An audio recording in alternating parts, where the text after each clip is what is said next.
Assalamualaikum warahmatullahi wabarakatuh. Halo semuanya, perkenalkan saya Deva Putri Damayanti dengan NIM 2005520052 dari Prodi Akuntansi. Di sini saya akan mempresentasikan hasil penelitian yang berjudul faktor-faktor yang mempengaruhi financial distress, studi kasus pada perusahaan manufaktur, sektor industri barang konsumsi yang terdaftar pada Bursa Efek Indonesia tahun 2020 sampai tahun 2022.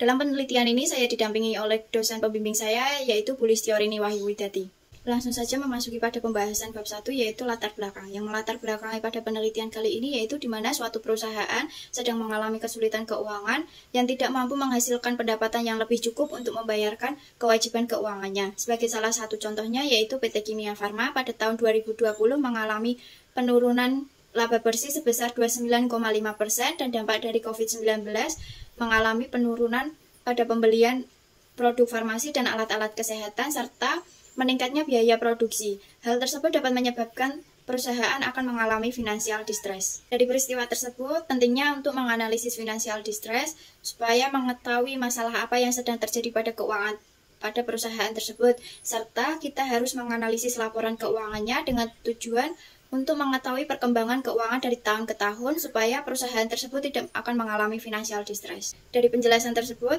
dalam penelitian ini menggunakan likuiditas, leverage, profitabilitas, operating capacity, sales growth, dan ukuran perusahaan sebagai variabel independen, dan financial distress sebagai variabel dependen. Selanjutnya yaitu rumusan masalah. Rumusan masalah pada penelitian ini yaitu bagaimana pengaruh setiap variabel independen terhadap variabel dependen. Sedangkan untuk tujuan penelitiannya yaitu untuk membuktikan bahwa bagaimana pengaruh pada variabel independen terhadap variabel dependen. Selanjutnya yaitu memasuki pada bab 2 mengenai kajian teori dan hipotesis penelitian. Pada penelitian kali ini menggunakan teori agensi. Dalam penelitian Yiye Sulistiawati menjelaskan bahwa teori agensi merupakan suatu hubungan kontraktual antara pemilik saham dan manajer.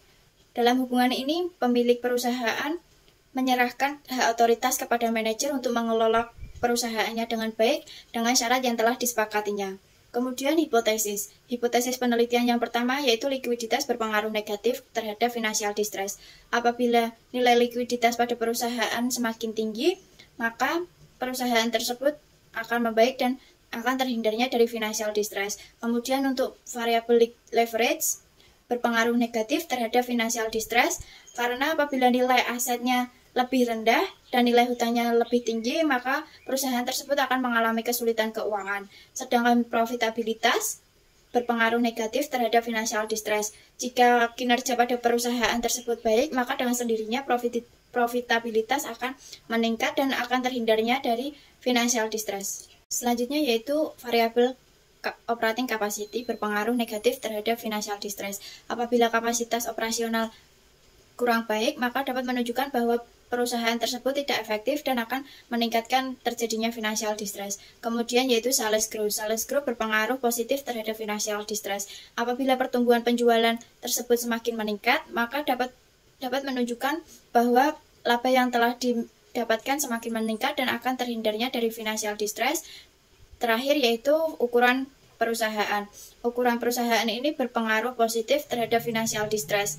Apabila nilai aset yang telah dimiliki oleh perusahaan tinggi, maka dapat menunjukkan bahwa perusahaan tersebut membaik dan berdampak baik terhadap perusahaan serta akan terhindarnya dari financial distress. Kemudian pada bab 3 mengenai metodologi penelitian. Jenis penelitian pada kali ini yaitu penelitian kuantitatif atau data sekunder yang berupa laporan keuangan tahunan. Laporan keuangan tahunan ini dapat di-download atau diunduh melalui situs resmi seperti www.ide.com dan untuk populasinya menggunakan perusahaan manufaktur sektor industri barang konsumsi yang terdaftar pada Bursa Efek Indonesia tahun 2020 sampai tahun 2022. Sedangkan jumlah sampel yang digunakan pada penelitian ini sebesar 117 perusahaan dan pengumpulan datanya menggunakan metode purposive sampling dan teknik analisisnya menggunakan software aplikasi berupa SPSS versi 25.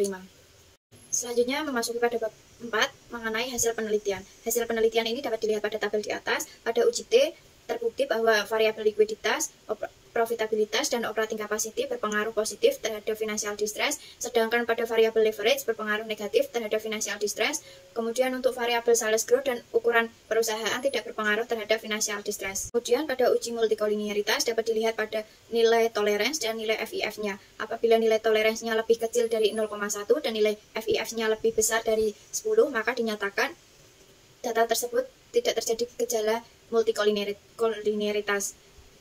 Selanjutnya untuk uji multi heterokedastisitas, pada penelitian ini menggunakan uji Glaser. Dapat dilihat pada tabel di atas sebelah kanan bahwa uji Glaser ini nilainya lebih besar dari 0,05, maka dinyatakan bahwa data tersebut tidak terjadi gejala heterokedastisitas.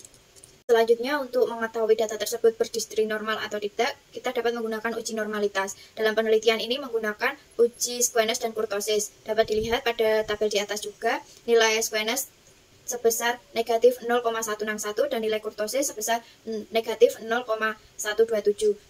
Data tersebut dinyatakan normal karena nilainya di antara negatif 1,96 dan 1,96. Untuk uji F sebesar 0,00, sedangkan uji koefisien determinasi sebesar 0,840, sedangkan untuk uji autokorelasi menggunakan uji Durbin-Wasson sebesar 2,134.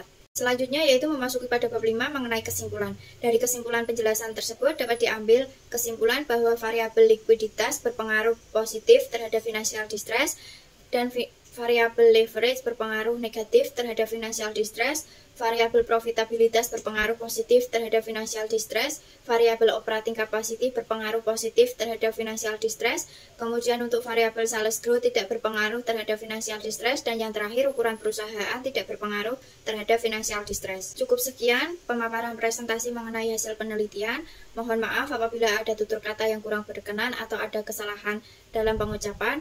Mohon maaf. Wassalamualaikum warahmatullahi wabarakatuh.